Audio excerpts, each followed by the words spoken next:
Alrighty, welcome back to the channel. So this video is going to be a little bit different as I sit here with the shattered remains of my prestigious award. This is the engine out of the Squareback. I'm doing a preface for this video because I wasn't sure how to display the full tragedy that this was. I kind of filmed everything as I was working through it. Okay, I got the motor, it's rebuilt from the original owner. I'm gonna put it together and put it in the car to, okay, he rebuilt it wrong, didn't size bearings correctly, we're gonna rebuild it, to taking it apart, figuring out what he did wrong, working towards fixing it, having that blow up in my face. So this really is a tale of woe. There's no win at the end of this for this engine. I don't think there'll be a win for this engine ever, short of some serious machine shop work. But I wanted to preface the video so you guys could follow along sort of and understand, why does it look like he's doing it this way? Why does it look like he's doing it that way? Like, I kind of giving you a look at the end in the beginning, and you know, this will be the journey. Probably a lot of opportunity to reflect on the process I went down. I probably could have saved myself some heartache and certainly some headache with this. Had I just done some more preliminary checking up front instead of sort of gambling, trusting. But yeah, you can watch me get defeated at multiple periods throughout this thing and ultimately end up sitting here sad with an engine that I cannot use, and a trip to hopefully get a replacement block tomorrow, I think, which will be its own video because I'm going to put up this debacle as its own thing because there's a lot of footage. There's actually some really good stuff in it in terms of like how to rebuild one of these and what to look for, and certainly is a good referendum on what not to do. So yeah, follow along through my tale of woe as we uncover exactly why this thing is garbage. Hey folks, welcome back to the channel. So I think we are going to get started on the engine, pointing at this because it's the engine stand. I got to get this thing set up. I usually take it apart because it's easier to store and I don't work on engines every day. And then we'll get the Type 3 engine from the Squareback onto the engine stand, and we'll start to tear into it, take it apart, see what we got. My goal being to hopefully get the engine into this thing and get it running so that we'll essentially have a running, driving version of this car. I already have brakes, assume the transmission works, you know, some things like that. But anyway, let's get started on the engine. Let me build this stand up and then we'll get going. All right, engine stands together. Not the greatest engine stand. I don't love this one, mostly because the good part about it is that it doesn't fold up so that it's more stable than like the little tripod ones where you have like the crossbar and the single little leg that goes forward. This is stable. What I don't like about it is that it doesn't fold up. It's a pain to store. Like, I don't work on engines all the time. A couple times a year maybe I have something on this thing, and in the meantime I got this big thing to store. So I take it apart a little bit, but you know, that's neither here nor there. This is the focus of our attentions for this video. We need to get this into a condition that I feel comfortable with it. And what I mean by that, for people that haven't watched the last video on the Squareback, the guy got this from self-proclaimed, hello dog, self-proclaimed not Volkswagen guy. Not real into these, didn't know a lot about them. Received this car, the Squareback, with the engine in pieces. It was in boxes. Apparently it was leaking a bunch of oil. It was taken apart by the previous owner to him and left in boxes. He didn't have any idea how to put it all back together. So he went out and he got a really nice rebuild kit for it. He had the heads done. You can see this has been machined and repaired. This is a pretty common breakage spot right here on these heads. He had the heads done. He put bearings in it. I don't know what he did with the case. He said he had the case at the machine shop. I don't know what that means because you don't like press in bearings or anything on these things really. But we have to figure out where this guy's skill level may or may not have dropped off, and make sure everything's torqued and tight and correct. Couple things that, you know, kind of give me pause out of the gate. This flywheel has not even been deglazed. It's not really burnt, and there's no real edges on it. It's not in bad shape, but it's been reattached. It's not been cleaned up. Like, I don't I wouldn't leave it like that myself.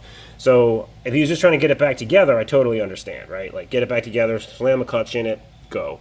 But I don't really want to do that myself. I want to try to take some time with this. I'll have to see if I'm going to have it resurfaced or if I'm just going to clean it up. Either way, he has new pistons and cylinders on it. These do look new. These don't look run.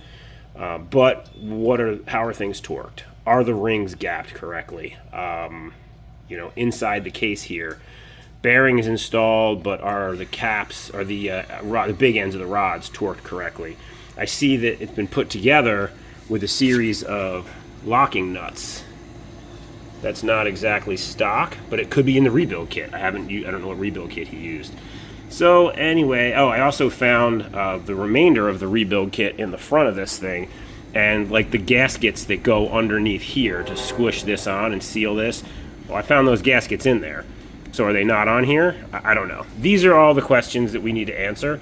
Step 1 is to get it up on the engine stand so we can work on it, which means step 0.5, I guess, is to extract this flywheel again so that we have... I could leave it on, but I think it'll be easier to not only bolt the things to the engine stand here, but it'll give me a chance to sort of check behind it and figure out whether or not, you know, what we have behind this door number 1, so to speak. So let's zip that off. That was torqued. Okay. Got the right wavy washer for it, and we have a gland nut with a bearing in it. Can't tell if that bearing is new or not. Rarely see them go bad, but it does happen. Okay, and then we have to extract the old flywheel. May have to put you guys down for that. It's wiggling. I just don't know if I'm going to be able to get it off of here without using 2 hands. Let me see. Kind of hate to do that to you. I know you probably want the payoff right now. All right, hold on a second. All right, just wiggled it until I got it mostly off. There we go. So, first impressions. Well, that looks okay. I do see a new seal in the back here. We like that. Let's put the flywheel down over here. So yeah, that looks like a new seal. I think. I don't see, it doesn't feel worn. And, all right, we do have shims in here. That's something I was a little worried about. Like, did the shim packs get installed? And if you watched the last video, I do find one of these shims up front. So maybe he took it out for end play.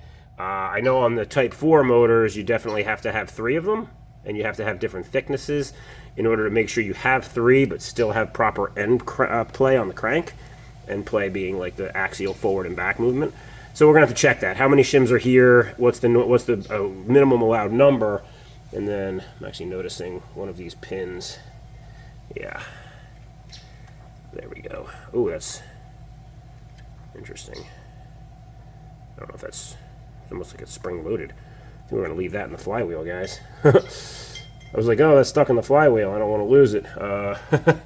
More likely to lose it there. Okay, let's, I gotta get this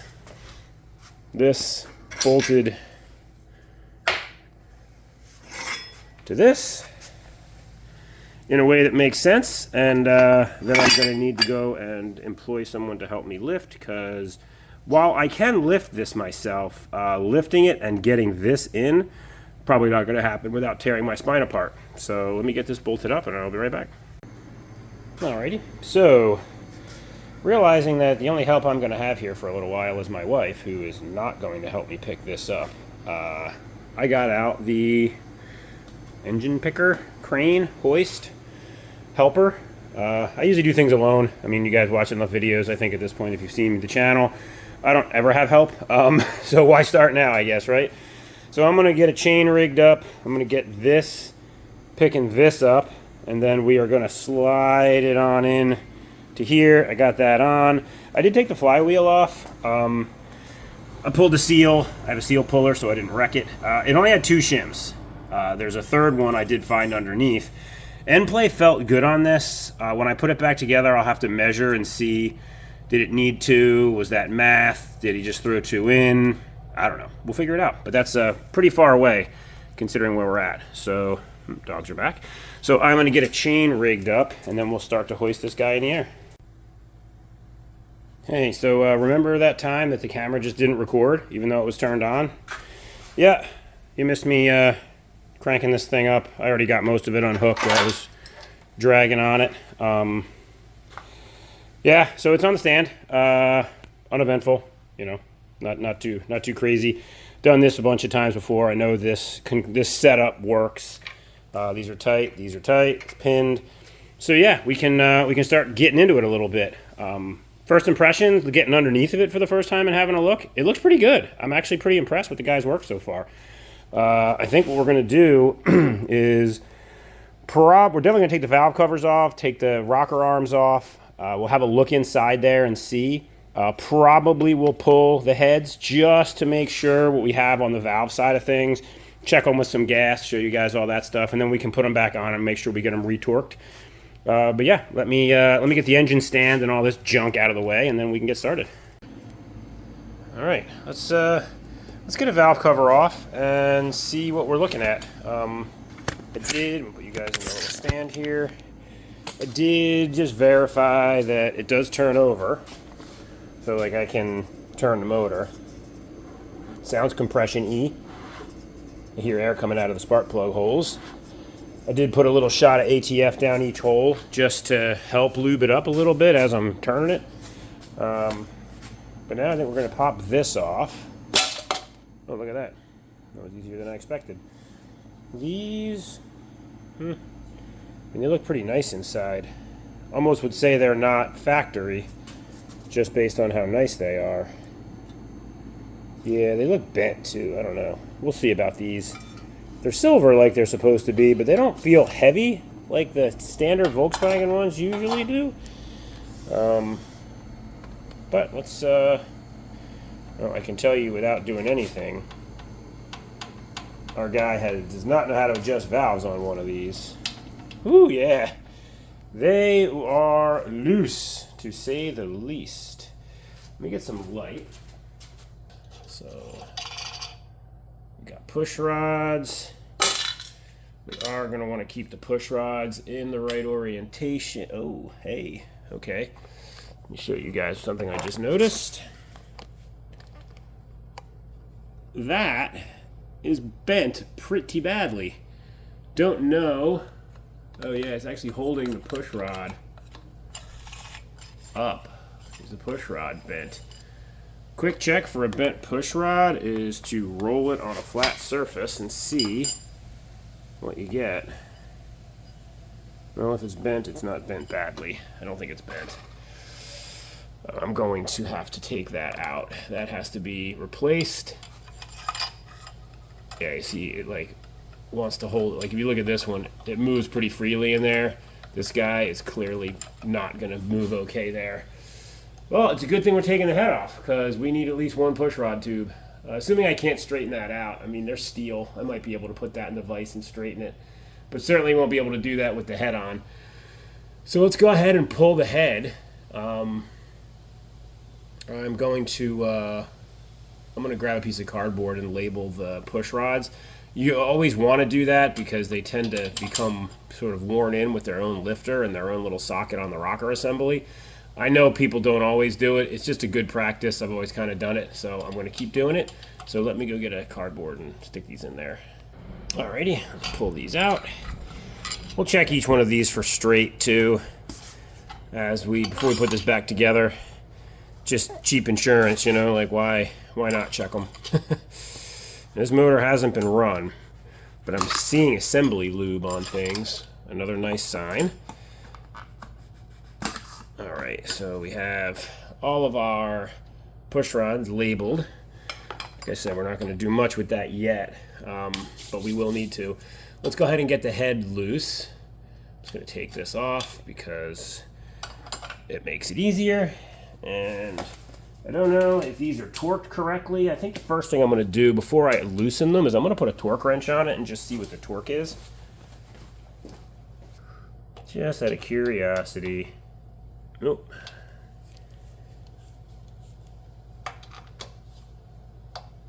Okay, they are torqued, but they are not tight.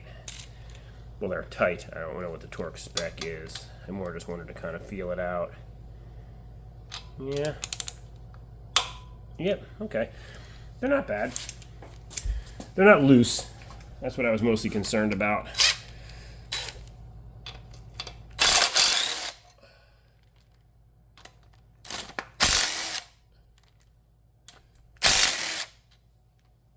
Maybe a little bit of the stud moving. All right, so those studs are not all that in there. Yeah, see, because it's not really even that, not even really that tight, the nut. It's just the studs are not really locked in. So we will address that situation. Come on. All right. So we get our first look at what lies beneath. What does lie beneath? Anybody want to guess? Drop a comment. Piston's pointing the right way. Piston's not pointing the right way. Max chaos. Valves look done. Valves don't look done. Who knows? Let's find out. Anticlimactic. Stuck on the pushrod tubes. There we go. Hey, that pushrod tube is just, it hates me. So this is the bent one. We're definitely going to need to address that. I don't know if that's going to be able to be fixed or not. There's that one. Let's I'll get this wiggled out a little more and obtain the other. All right. So there we go. There's our 4. They all look good. The seals look good. It's just this one being bent. I'm sure that happened in transit somewhere. This engine was moved around a lot. Let's see what lies beneath. Okay, well, first impressions. There's some of the ATF. Let me get you guys so you can look at this with me. Guess we'll get it on the ground a little bit. First impressions is that we definitely have new cylinders and jugs.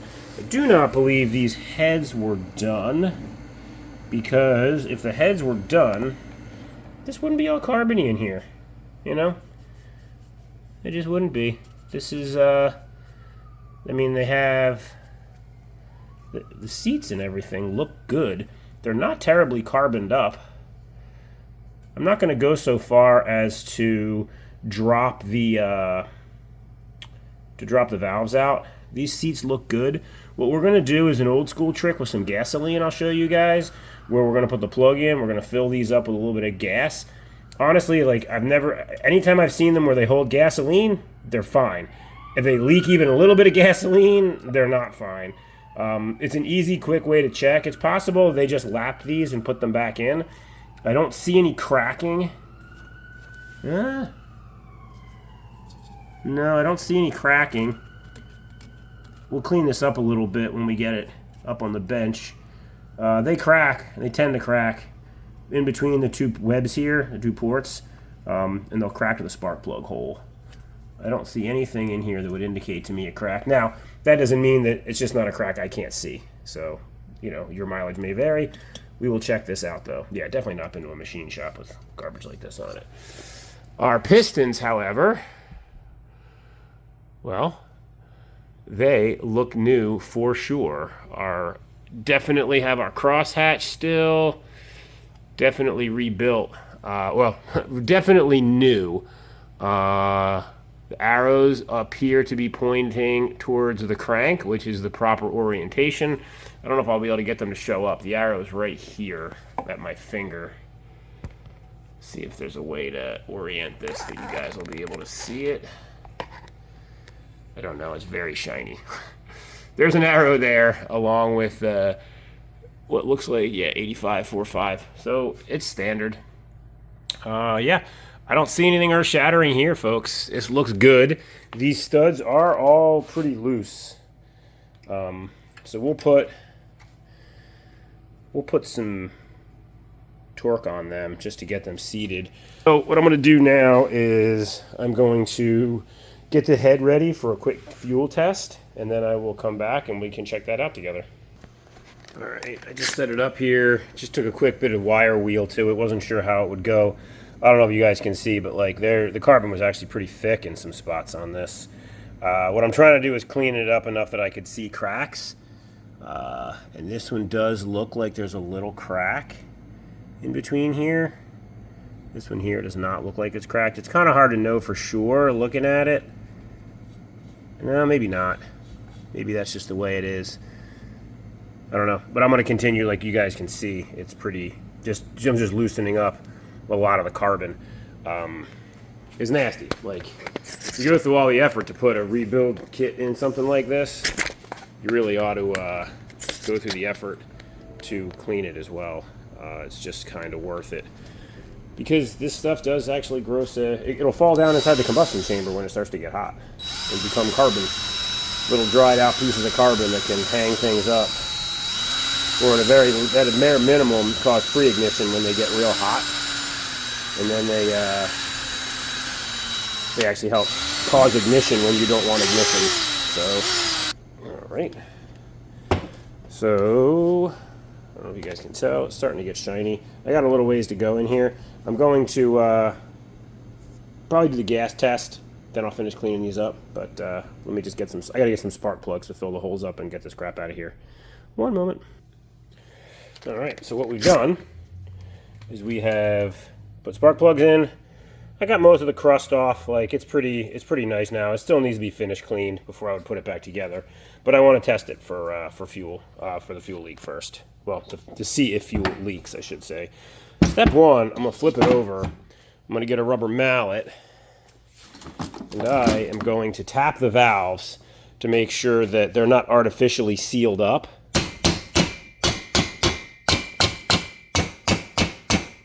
I want them, I don't want dirt or rust artificially creating a seal for what we're doing. I want it to be, if they're going to leak, let's let them leak so we can know before we go through all the effort of putting it together and finding out that it leaks.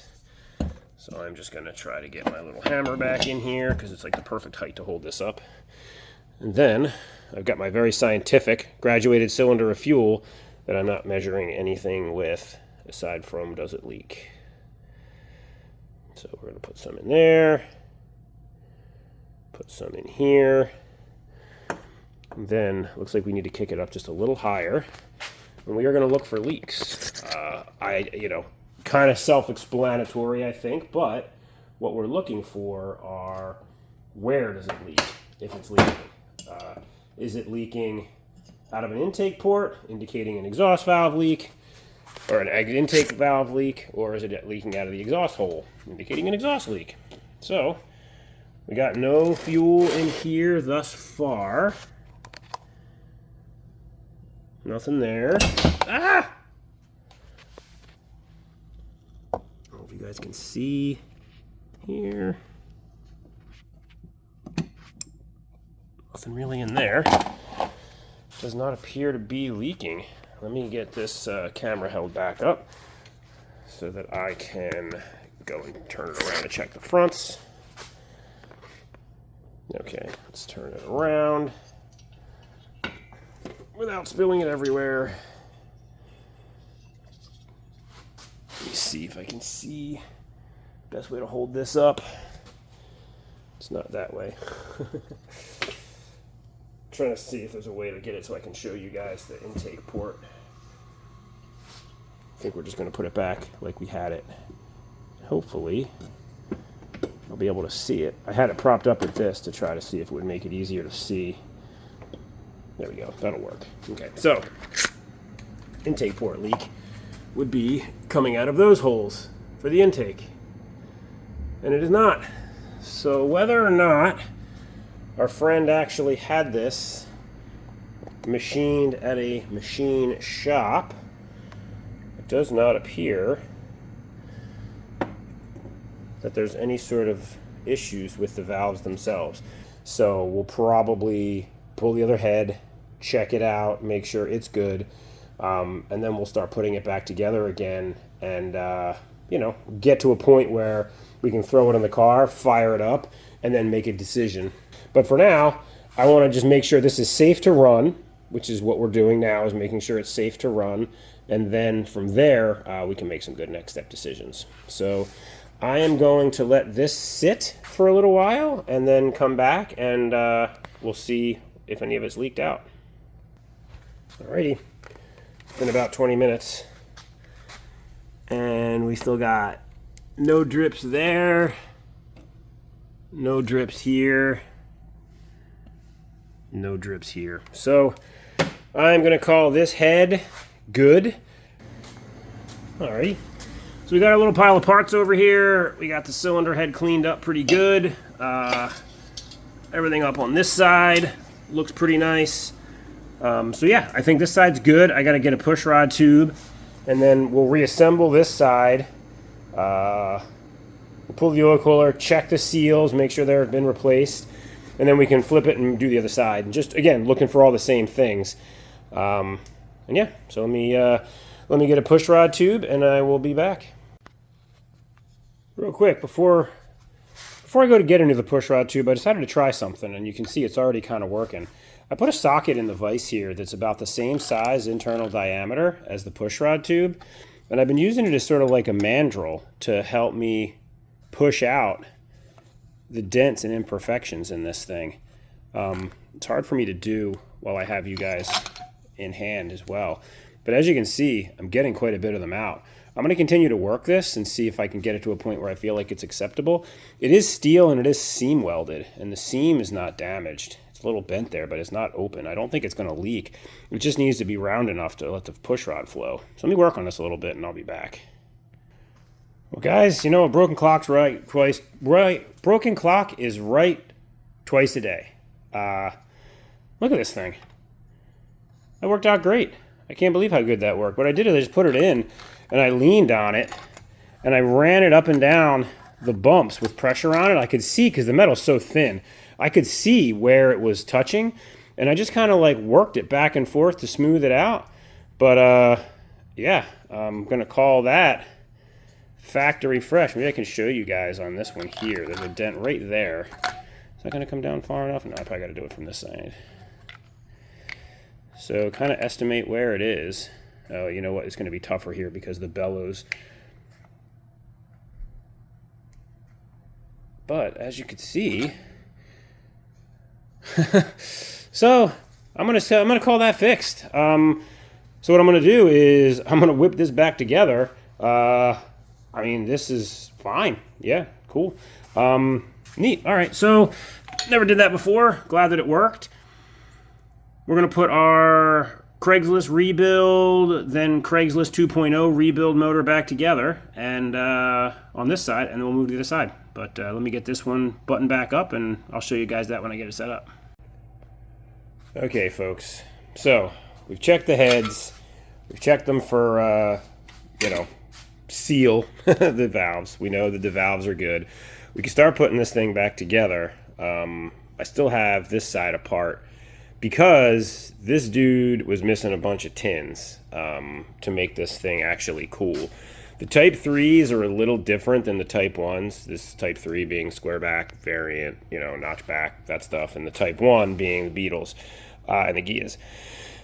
The big difference, like the block is the same. The heads are the same. The cylinders are the same. The cooling is different. The Type 3s have the pancake style cooling where the fan's in the front and it pulls down and kind of comes in the front, whoop, and pushes down over the cylinders. Type 1 upright shroud just drives this air straight down through the cylinders right here. So the reason that there's some differences is because the efficiency of the cooling is different. So what you have to be careful about is the way that you set up your deflector tins. And there's a lot of information on the internet about this that's really all over the place.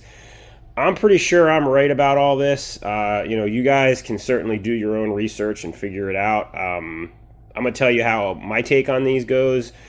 And then, your mileage may vary, but it shouldn't really. This is the right way to do it. But again, my bias a little bit. So there's always a tin up inside here. And this has to happen now because these tins go under the push rods that sit here. So you have to get this right earlier on in the process. There's a tin that sits here on a Type 1. It's a small little flat piece. And basically what it allows is as air's coming down in the top here of the cylinders, it hits the deflector and then curves around the fins, and then jets out the bottom here, and then you've got the sled tins that go this way that kind of blow the air out that way. That's fine in a Type 1, no issues, because you've got that direct force air down.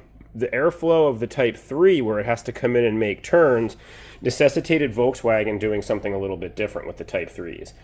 They're called cool tins. I don't know why they're called cool tins. There's a debate on the internet that rages, it's almost as bad as what oil to use for cars, about whether or not you should use these cool tins or not on a Type 1 application. Basically, instead of that deflector, you've got this guy, and he sits in here like, loosely like this. And you can see it really does a good job of doing the deflector piece on both sides here. It also captures the front and forces air around the entire cylinder and then out the bottom here. People will say you should use these on Type 1s too because they're better. I mean, most of the internet is out to lunch on that. Like, you can take your pick. Some people swear by putting these on Type 1s. Some people say you don't need them. On a Type 3, you absolutely need them. Don't use the little deflector. Don't try to use it with these. They replace it. That's something else that I've had a hard time. Like, when I first started doing this, I'm like, do I leave the other one in there? And you don't. These replace the cool tins. Or these replace the deflector on a Type 3 application. So we have to do this while we have this apart, because we can't put these on any of the cooling tins like this when the pushrod tubes are back in. So I wanted to bring that up just so you guys know, like, you can't leave this out. If you leave those tins and either of the deflectors, like the middle deflector would be better than nothing. If you do nothing, you will destroy the engine in short order, because you will get almost zero cooling air towards the bottom of the cylinders here. They'll burn right here in the corners because the air will go straight down. It'll cool off these sides.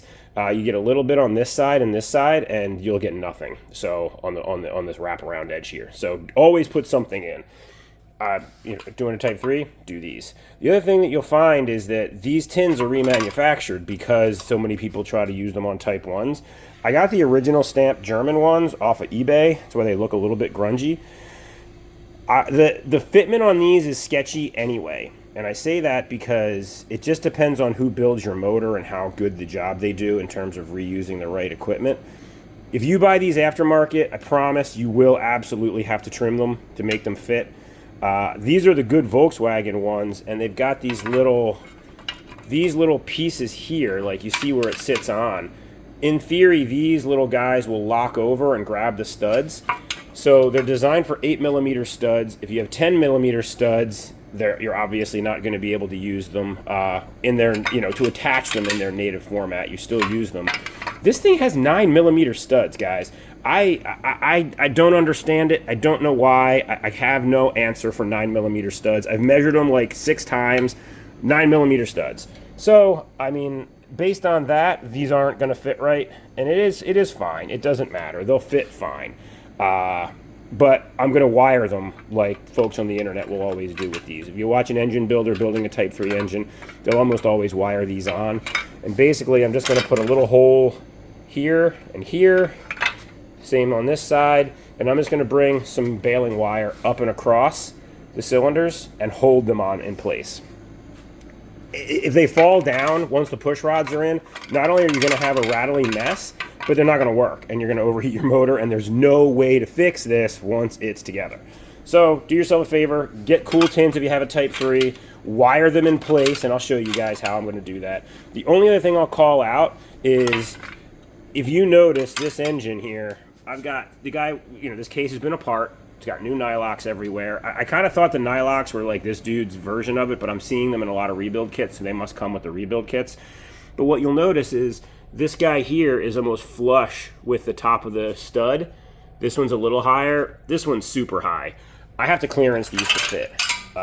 They're interfering with the studs. So I'm going to have to clearance them and mess with them a little bit, because you want these flush against the head, or against the cylinder, because when you bolt the head on, the last thing you want is this stupid tin holding you off of the sealing surface. So these have to be on straight before you wire them, and they have to be on firmly so they don't move. The heads will help hold these in place. They'll pinch these down and help, you know, do the thing. In fact, you can see, like, when I push, it kind of expands it out a little bit to grab the stud. But again, these are slightly larger studs, so I'm getting a little bit of a weird buckle here. So anyway, I'm going to get some holes in these, wire them up, and I'll come back and show you guys what it looks like. Alrighty, so wired up. So I just put holes here, brought the wire up around the tin, around the cylinders, rewired it in over here. So there might be a little bit of maneuvering that I'll have to do on these once I get the heads close, but you can see, like, this here is flat, you know, a little bit of gap here, but that's okay. It's around the peg, it's around the head stud, it's in the right spot, cool tins installed. Next up, we got to put the head back on. So I am going to get you guys set up so that we can start to slide the head on, and we'll go through just the quick, you know, how to torque it down, how to make sure your push rod tubes are good, all that stuff. So let me get you guys in the chassis here. Alrighty, so step one is to get the head back on there. You know, easier said than done, believe it or not. And I only say that, obviously it's not hard putting the head on, but getting it to stay, all these push rod tubes to stay put while you're doing it is usually a good time. So I like to line them up, get them in their area where they're going. And maybe I should bring you guys over here to see what's going on. Yoink. Actually, take a better angle. If I can not drop all this while I'm moving the camera. There we go. All right, so yeah, I mean, they have to stay up here, obviously, while we install the head. So I like to keep them, you know, in this case, there was an order of operations to them. I like to kind of keep them where they came off of. I didn't install them initially, so I don't know. The only other thing I did was I did stretch them out just a little bit, because you can see they're sort of spring loaded. I like to pull these out just a little bit just to get them, make sure that when you crush the head down, you're going to get some spring to them. That just helps with the leaks. I mean, these things, I don't know. I feel that it's pretty hit or miss whether they're going to leak or not. I've had motors go together where these don't leak at all, and I've had them go together where brand new, like the bus ones are, I put them in there brand new, did all the things, 2 of them still leak. So I don't know what the answer is. Oh, there goes that one. I'm wrestling with some studs that are a little bit bent. Plus I got to make sure we get around these tins, which is what we're not doing right now. There we go. So we hold these in while I get the one that ran away. All right. And we are I'm just looking through the top here to try to get these guys as close as possible so that when I wiggle the head down, they'll be in their holes, or at least close to. Starting to get there now. Make sure everything keeps moving as you drop it down. All right, now they should stay in place on their own while I finish finagling it. Like I said, there's a couple of the head studs. They were bent just a hair. I don't know why. I had already gone through, by the way, and tightened the head studs into the case. I think I filmed that. I'm not sure if I filmed that or not. Hopefully I filmed it. You want the head studs in all the way. You don't want them out, you know, potentially flopping around. You know, they should all be tight in the case, which means they should all, in theory, be sticking up about the same amount, and these all are. Yeah. So these are nice and tight in there. Give them a little twist to make sure they're good. And one other tip they say to do, I don't know if it matters or not, but you see there's a welded seam here. You want to make sure your welded seams are pointed up. I don't know, maybe they anticipate leaks on these things at some point. I don't know. And they figure the seam will go first, but make sure your seams are up. It's just easy insurance, I guess. All right, so those are all pointed up. Just really nothing tricky about this part, assuming you don't drop them down the intake port like I almost did. Then that makes this job a lot trickier. Seems like we're still missing one up there. We're missing 2. One here. Bloop. And one here. Bloop. And then we can go ahead and thread on all of these nuts. and I will show you guys. The torque sequence for this is different for the initial pass than it is for the tightening pass. So I want to say it's like 7 pounds, and you start kind of in the middle here and work your way out, but you don't do it in like a, I don't know, like a typical head. You start in the middle and you go cross corners and you work your way around, keeping it even. The pattern for these, I think it's counterintuitive for the. I think it's intuitive for the tightening sequence. It's counterintuitive, I feel like, for the initial crushing of the gaskets and the pushrod tubes sequence. So let's just get these on here for now. Alrighty, so here you can kind of see on the book, you've got a sequence here that is for initial tightening, and then you've got a final sequence here. And it really is, like I said, it's, you know, in the initial sequence, you're just doing the inner head and then the outer head. On the final sequence, you're going all the way around and squaring it up. And they do that because this initial tightening to get to 7 foot-pounds, which I'm going to set the torque wrench at right now, the initial sequence to get there is... you really got to crush these down, these pushrod tubes, because they are obviously much longer than they need to be. Than they need to be, but they're longer than the spacing would allow. So you want to get them crushed in first. So we will start by bringing this to 7. It's going to take a minute. Just got to shift everything down.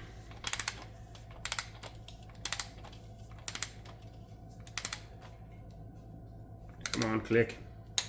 That one's at 7. Actually, yeah, this one's next. That's why I always put the book in front of me. I always get confused between this sequence and the final sequence. But this is kind of crushing the pushrod tubes to level. And then we'll go to the main sequence.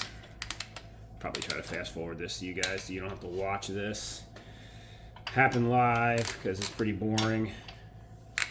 All right, you know what I'm going to do? I'm going to pause it. I'm going to finish torquing these down. Basically, I'm going to run this row at 7, and then I'll come back and we'll do the main torque sequence. All right. Now, this is interesting because there's 2 different torque specs for the diameter of your head studs. 8mm head studs go to 18 foot-pounds. 10mm head studs go to 23 foot-pounds. These are 9mm. I have no idea what's going on. Maybe it's a Type 3 thing and I just haven't looked it up, or maybe I'm stupid. I don't know.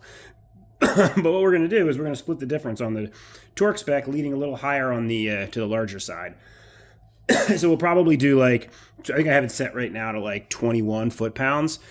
We'll see what happens. If for some reason it's loosening up, I'll have to come back in here and jerk around with this. But yeah, I don't understand the 9mm studs. If anybody does, throw it down in the comments. Let me know. Hey, this is why, guy, you have this. Yes, it's super annoying. All right, I'm gonna take this to spec, which, looking at this to make sure I'm not crazy, that I have it set right, and I don't. It's a little high. Let me just reset this down.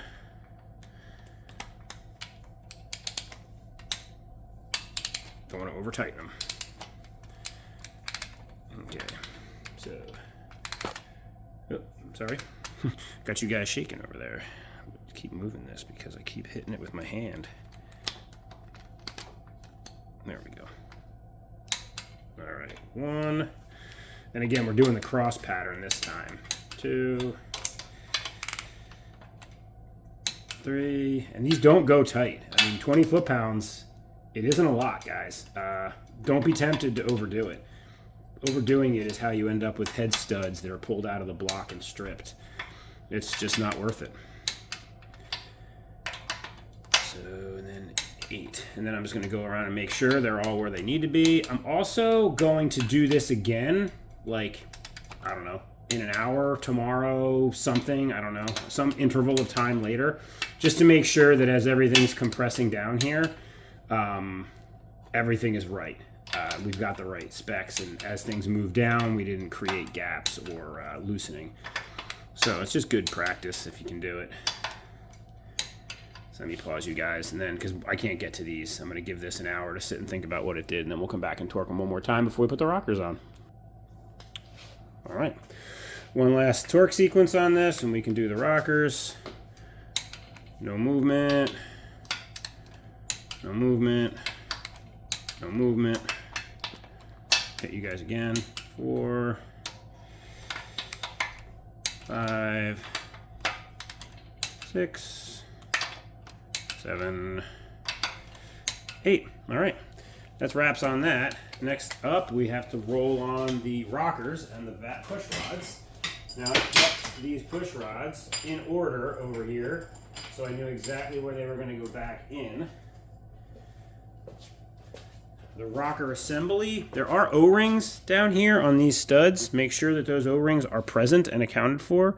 I honestly don't know what happens if they're not there. I guess you have an oil leak, but I can't say that I've ever really, I don't know. I don't think I've ever come across a motor that has an oil leak, and it's because it didn't have those. So.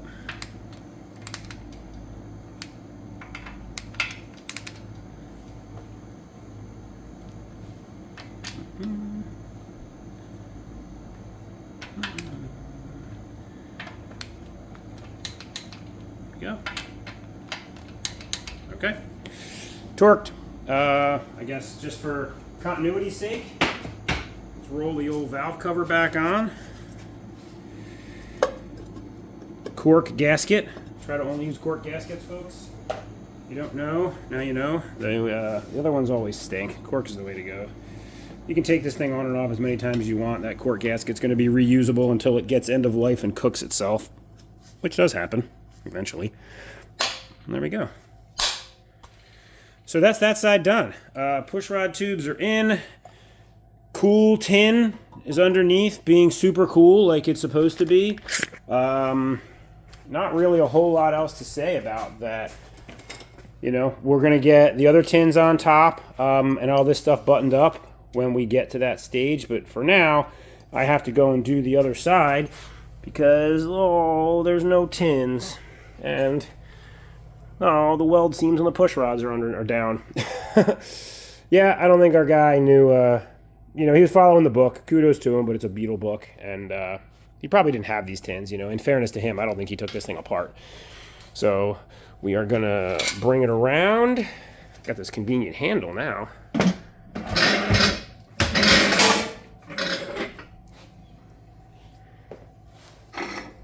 Okay.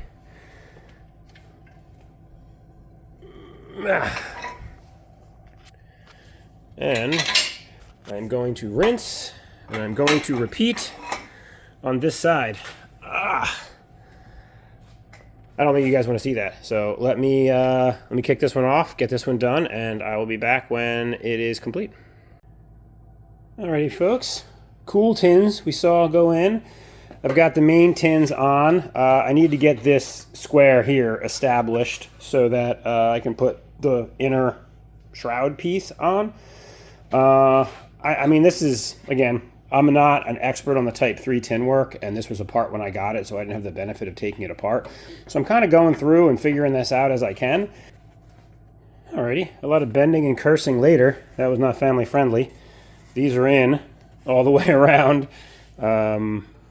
So I just need to sock this down with the 4 bolts that go here, and that'll hold it in, and then I can tighten up this bolt and this one, and this one, and hopefully create a seal there. All right, they're bolted on. We got the fan. Probably gonna throw a little bit of paint on this. There's the oil slinger. Oh, that oil slinger's kind of dirty. You know, let me pause this and go clean that oil slinger up and throw a quick shot of paint on this thing. Basically, we're just gonna put this on. We're going to use the nut to sock it in so that it's on the bore all the way, and then we can kind of go from there. All right, shroud's on, fans are on. I mean, it's literally 1 bolt right through the middle. I can't torque it until I get the flywheel on, and obviously I have quite a bit of play still forward and back because the flywheel's not on with the shim pack. Coil mounts installed, generator goes here. Don't know how much of that I'm going to put on before I put this contraption in the car. I kind of want to do a compression test. It irritates the heck out of me that I don't have any old transmissions around. I've had old transmissions.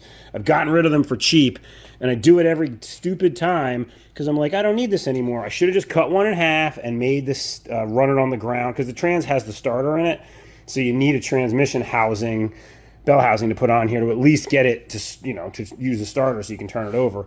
I don't even want to start it. I just want to do a compression test to make sure that it's not going to have 0 in one cylinder or something dumb. But alas, that is not where we're at. So what I'll probably do is finish putting the shroud here on so that it's in place. I just think this will be hard to get at once, because it screws all the way around here. I think that'll be hard to get at once it's in the car, and I'll probably stick the generator on, because again, I think that's going to be hard to install once it's in the car. Alrighty, team. So we got the outer shroud, inner shroud, I don't know. Fan shroud is on. Cooling system is done. Got the generator on. This is all banged up here, this little edge, and I'm not exactly sure how you set this spacing. It doesn't really sit in anything. I kind of eyeballed it to get it lined up here, but we may have to loosen this and slide this forward or back a bit. Just not sure yet. We'll see together. Took the fuel pump off, checked to make sure it had gaskets and a push rod. It does. Distributor's in, even though I hate this kind of distributor. Oil pressure sensor is still intact. I did mount the manifolds because these seem like they'll be awful to get to. They're awful to get to on a Beetle when you have to do it in the car. So what I think next step is probably, for the motor at least, is going to be to get it down off of this. I'm probably going to mount the heater boxes, because the heater boxes actually give it a really good stable base to sit on. We'll get it on the ground. We'll throw the flywheel on, make sure we've got the right shims and end play, and then into the car it goes. Alrighty, heater boxes are on, new gaskets. Interesting little connection up in here. I don't know if you guys can see that. It's interesting that the front of the heater box actually bolts to the tin. I kind of was thinking that maybe that would be bad at first, but it really firms this tin up nice on both sides. See, this one over here is done too. Yeah, I'm pretty happy about that. Like, it actually comes out, works pretty good. I am missing the tubes that run through here. There's fresh air tubes that there's like an elbow that you guys haven't seen yet that has a connection into here, and it has a it actually has a connection into the muffler the preheat exchanger. Then it goes into here. But anyway, it connects from, the elbow has a fresh air tube that runs up, and it blows fresh air into the bellows that are on these that go into the car. I guess the heat was so good that they needed to kind of cool it off a little bit. Not exactly sure what that's all about. I've certainly never had an air-cooled Volkswagen that I've ever said the heat's too good in. But yeah, so I think what I'm going to do now that I've got the heater boxes on is I'm going to test fit the lower tins. There's tins that go on the bottom. All right, it is a grotesque morning of rain here. So what better morning than to get this guy off the engine stand. I did put the tins in underneath. I'm glad I did, because they fit like absolute crap. I don't know if they're aftermarket or if maybe they're like Type 1 tin-ish. This one's definitely Type 3. That one over there, meh. But I probably should have tried to put them on before the heater boxes, because getting them lined up was a bit of a pain. But they're in there. They're on. They're screwed in. Yeah, so that's good. I think next up I'm going to hook the engine picker up to this. I created some jack points for my little balance bar. We'll get it up, we'll get it on the ground, and then we're going to do flywheel, and then we have to do valve adjustment. I may try to just push the crank back all the way and do valve adjustment while it's up here, just because it's a bigger pain in the butt when it's in the car. I don't usually like doing it when the crank can move forward and back, but I'm thinking if I get it on number one and move it all the way forward, I'll be good. But yeah, so I'm going to knock that out real quick. You guys have seen me do valves before on Volkswagens. It's on the channel. Won't bore you with it. And then we'll come back for flywheel and float. All right, on the ground. Like I said, just rigged it up, picked it up. I just set it on the engine stand legs there. That way I can roll it, get it into position. Well, guys, I guess this is just a good lesson for everybody, right? So you've seen me in this video sort of tearing this down. I tore it all the way down to a bare block where I just left the pistons and the cylinders on, took the heads off, checked everything out, kind of gambled, and this is where I lose, right? I kind of gambled that the guy had a really nice book. There's fingerprints all over the pages on how to install stuff the right way. Figured, he told me he did the bottom end. He told me he put in new bearings. Since everything I saw was together, I gambled that the bearings were in right, that the bottom end was together right, everything was gasketed and RTV'd, and I know I checked end float, but this wasn't real well attached when I started off, when I got this thing. So I mean, and here I'll tell you how I lose on the gamble, right? I'm trying to set end play, and I don't know if you guys can see this or hear it. I get, I don't know, a 1/16 of an inch up and down movement in the crank. So that back bearing is either wrong, undersized. I mean, it's probably all of them, right? Because I mean, if I can move this one up and down this much, the front one is also moving. So, moral of the story here is just never trust anybody's work, guys. I shouldn't have done it. I'm the idiot. Now the penalty I get to pay is I get to take all of this back apart and start over again. It's gonna take me hours to tear it all down. I shouldn't have gambled. You know, I'm literally, like, if you could see my face, I'm exasperated. I was ready to install this motor and, you know, kind of see what the compression was going to be like, but there is zero probability with this that there is going to be any issues with compression, because who cares? The whole bottom end is loose. So yeah, we're going to pull it all apart. You know, it does beg the question, where do we stop? Like, I want to pull this apart and see where the mistake is. I'll be able to see if it's the old bearings. My hope is that the case isn't sporked, and that he did put all new bearings in, but just didn't know any better in terms of, you know, what the case could look like inside if it's completely hammered out. This would be particularly bad. I mean, this isn't even forward and back, guys. Like, axial play, like front to back, is the important stuff that you kind of try to set here. This up and down stuff should be zero, and it is way more than zero. So I am gonna start over. I'm not gonna make you guys suffer through this with me. Fortunately for you, it's gonna fast forward to some aha moments. For me, I've got hours of disassembly. Plus, I got to rehang the stupid thing on the engine picker. Don't do it. Don't be me. Do it the right way, all the way the first time. All right, back to it. All right, when I was done having my temper tantrum, I got to work, pulled it apart. It took me 1 hour and 10 minutes to get it to this state. So, I mean, you know, being a big baby, but just, it's annoying, right? Like, I should have done this from the beginning. And I'm already finding stuff that I'm, you know, it's a good thing it probably happened. The oil sump screen, not a huge deal, but like all the little bolts that hold that on are supposed to have copper washers that seal them all around these. They weren't on there. This would have leaked. Looking at the oil pump cover, look at the gap there. I don't know if this is tight or if it's just lacking a washer or what's going on. That one doesn't look great either. So, very good chance this would have created havoc as well. So I'm going to pull the oil pump. I'm going to pull the nuts. And then we got to figure out, like, I got to get it off of here. Obviously, I can't split it on here. I'm probably going to have to clean this disaster up and move it over. But then we can start to get a look and see just why this thing is as bad as it is. I mean, golly, it's terrible. I still don't know how I missed this. I grabbed this thing 100 different ways and tugged on it before I got into this whole thing. When I went to look at it, I don't know. I don't know what was holding it tight. It's not tight. So let's find out together. I'm going to get the oil pump off, and then I'm going to get these nuts loosened up, and then we're going to drop it off and stick it on the table.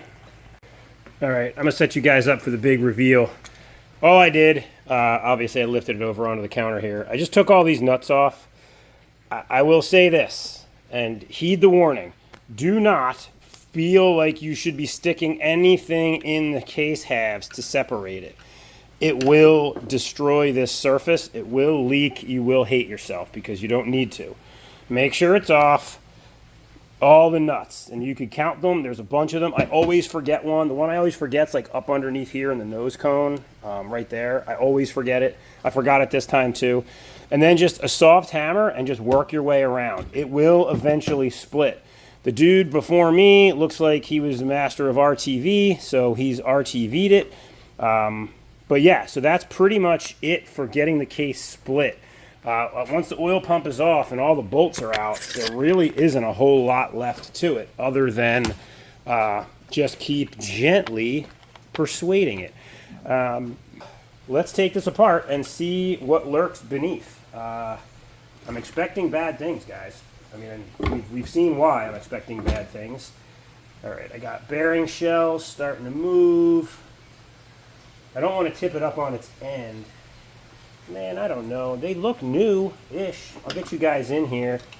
I'm just trying to get the bearings to stay kind of where they're supposed to be so that I have an idea of which bearing is which when I go to get this out. I don't know if you guys have the best angle on this. You really don't at all have the best angle on this. Let me see if I can zoom it a little bit. Yeah, maybe that'll help. I don't know. Let's get it apart some more and we'll see. Like I said, I'm just trying to make sure I don't lose bearing shells. This one in here really wants to come out.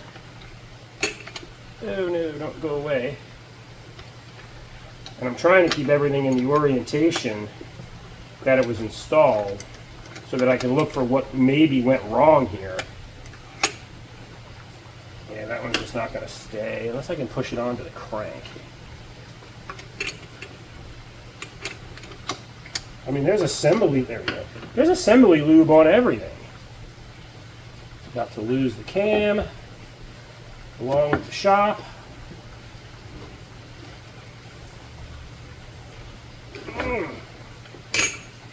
And that one bearing shell got it in for me.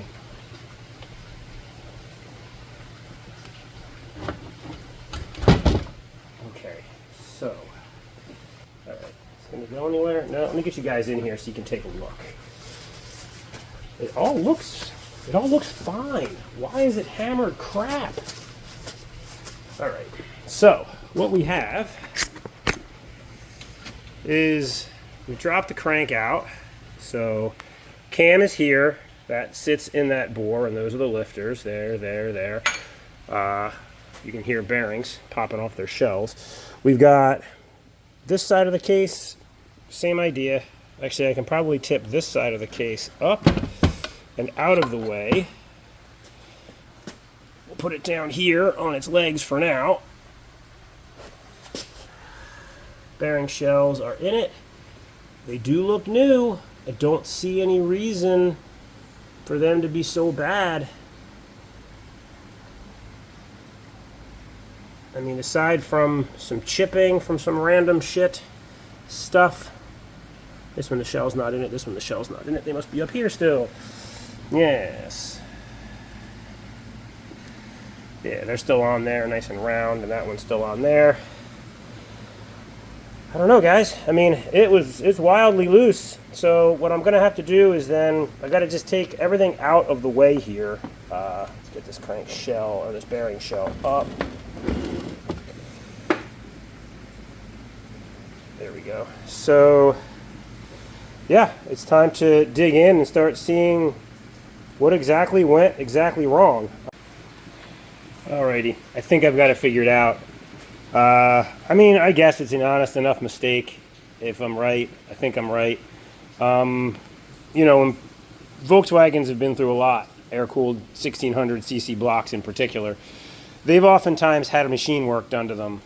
They do a thing called line boring where they will put the case together with a milling head in here, and it turns and it straightens out these journals because these cases have a tendency to twist over time.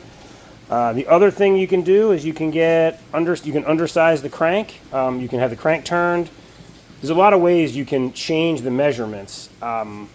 My suspicion is the guy has not purchased the correct bearing sizes. All right, so here we are. Crank is out. I got to pull this brass distributor drive, the cam gear, so I can get this bearing off. There's a snap ring here, and then I'm going to make a pull these off, and then installation is reverse of normal. The case is apart, obviously you guys know that already. I got the other half mounted in here. I did for sure figure out what happened.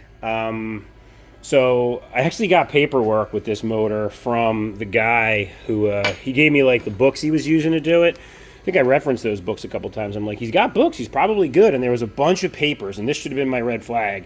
There's a bunch of papers on how to measure for crank, case, and thrust for bearings. So he definitely knew he needed to measure these. Now, I measured them all with my little micrometer here, and if you look on these bearing shells, we've got 0.25 millimeters. That's a first grind, and these actually fit okay. I mean, these fit on here relative, this is dirty now, but these fit on here tight enough. They're, yeah, there you go. They fit on good, they're tight, they're good. I think he probably thought he was good. What he failed to then do was account for the case being a line board. So when these cases get rebuilt, you can do a bunch of cuts on them. Most people don't recommend more than 2, but you take out in 0.020 inch increments, you take off material from these journals, round. Obviously the case is bolted together when you do it, and that makes the bearings need to be larger. So you grind the crank, the inside here needs more meat on it. You grind the case, the outside here also needs more meat. So what our guy did was accounted for the crank at 25. He failed to account for, oh, you can see it. He failed to account for the case being cut. So that was all the up and down play that I was getting when it was together. So bearings will be here today. That's why I'm starting to prep this stuff. We're going to have to build this thing up. There's a million videos on how to build these motors up. I don't know how interested everybody is in it. I'll go through the basics and kind of keep you guys on point for the big events. But essentially, lifters in this half, everything well assembly lubed.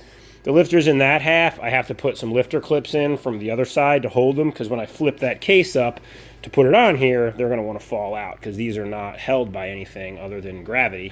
And when gravity's working against you, well, gravity's working against you, right? So we're going to need clips for that. And then I got to get, obviously, I already took the one off.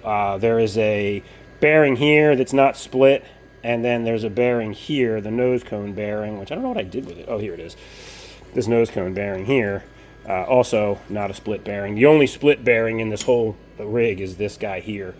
I think that's number 3. So yeah, well, let me get the parts. We'll get this all cleaned up, and we'll start reassembly. Alrighty, so we got the crank. I'm just preparing the crank.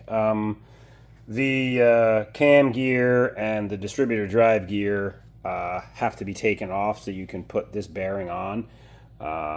It's just the way these are designed. There's only one split bearing, I think I mentioned before. This contraption here, I mean, it works for me. I use it for both of these gears. It doesn't grab all of them and can damage this bearing, but if you get it as close as you can and you're real careful, and I actually use, as you can see, I'll put tension on it and then use the torch to heat the gear. And then as the gear warms up enough, it'll move a little bit and release the tension. Then you put more tension on, heat, tension, heat, and eventually it will, as you can see, it will pop through without damage. So I didn't chip gears, I didn't do anything. I mean, I've done this a bunch of times. This is the first time I've used this particular kit for it. You know, cheapo Amazon bearing splitter kit. It's kind of nice for, I mean, it's like 25 bucks. I don't have high expectations of using this in a very high torque environment, but it worked good for this. Anyway, so next up, I'm going to fire up the dingy hot plate, put the gears, this gear and that gear on the hot plate so that I can just slip them over, let them cool, put the snap ring back on and the flopper, and the crank will be ready to enter the case. Yeah, there's still lots of assembly lube in this thing. Like, the guy really, he did try. He just had the wrong bearings, which is an interesting story that I'll tell you guys when I get to the point where I'm doing the bearings. So yeah, let me get this stuff heated up and we'll get it installed. Alrighty, this bearing is lubed, and as always, the dowel pin down towards the flywheel. That's just how they all go on, so that's always something to keep in mind. As you can see, the dowel pin is offset towards the flywheel side of the races. So that goes on. We've got our gear on here becoming hot as heck, hopefully. And then we are going to establish that gear's new home here once it is hot as all get out. Yeah, I'll bring you guys back. Maybe I can try to film that and you can see it drop on. Sometimes it drops on super cool and easy, and sometimes it's like, oh, it's not hot enough. But we'll see. Alrighty, our gear is smoking. Let's see if she'll just drop on.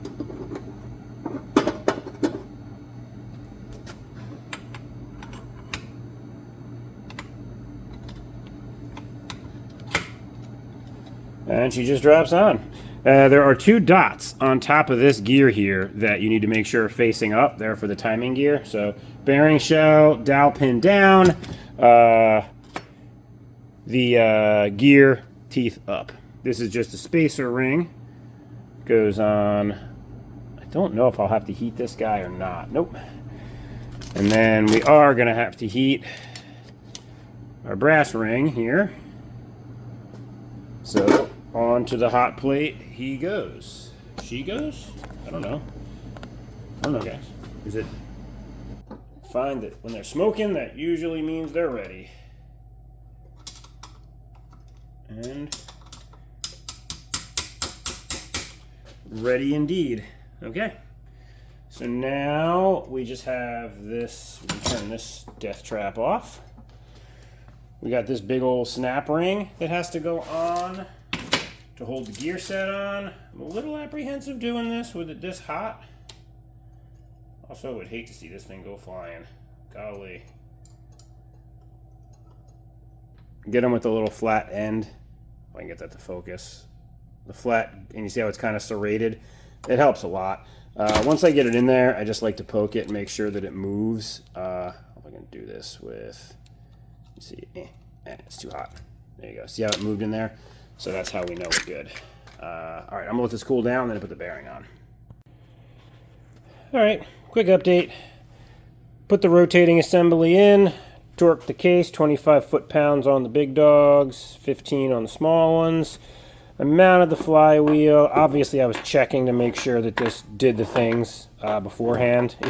As you're tightening the case, it's really important that you check for bind, because it will potentially, if you miss a dowel pin on one of the main bearings, or if something's not right, as you're starting to tighten, this will bind up.